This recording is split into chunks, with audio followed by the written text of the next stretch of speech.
С каждым днем кыргызстанцы наблюдают скачки курса доллара по отношению к сому. На сегодня доллар достиг отметки 84 сома в обменных бюро. Эксперты уверены, что в этом вина Национального банка. Если доллар будет расти, то это может негативно отразиться на простых людях. Ты что такое?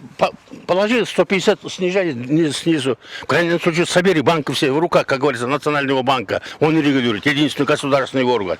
Регулировать так, чтобы этот не превышали в таком аспекте. Скажите своим там точкам, где вы, значит, обмен производите, не более таких. Можно раздержать этот процесс. То есть использовать административно-командный метод. Это тоже необходимость. Нельзя думать, если рынок, значит, вот Далдайганский, Джатавергенский. Это не так нельзя. Вот так надо, на то и государство есть, чтобы регулировать вот эту систему. Тем более рынок сейчас во всем мире регулируемый рынок. Представляете, вот как будто это рынок этот упало с неба, просто по-своему плавать, и такого нету. Это плавает, и плавать надо научиться к этой системе. Поэтому Национальный банк в первую очередь виноват. Между тем, такое происходит не только из-за сложившейся политической ситуации. Повлияла и эпидемиологическая обстановка. Цены на некоторые товары тоже будут расти, поскольку большая часть импортируется, отмечают эксперты.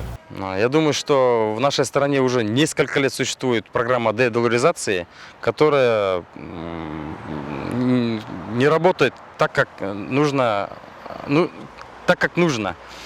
Мы наблюдаем, что в соседних странах, допустим, в Казахстане или в Российской Федерации, программа дедолларизации работает очень прогрессивно.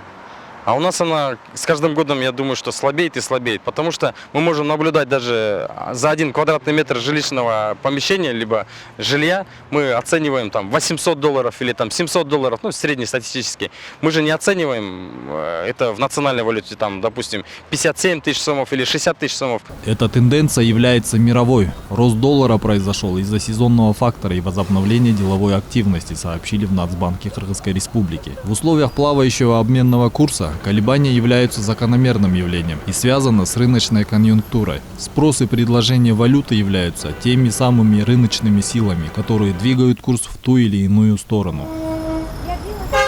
В связи с тем, что в Кыргызстане действует режим плавающего обменного курса, динамика курса зависит от баланса спроса и предложения иностранной валюты. Рост курса в первую очередь говорит о преобладании спроса над предложением иностранной валюты, обусловленного сезонным фактором и возобновлением деловой активности.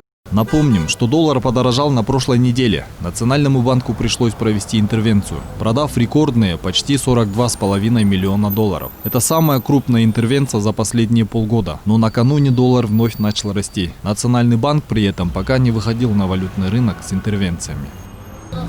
Азамат Кенжешев, Гульчоро Казымкулов, Нью ТВ.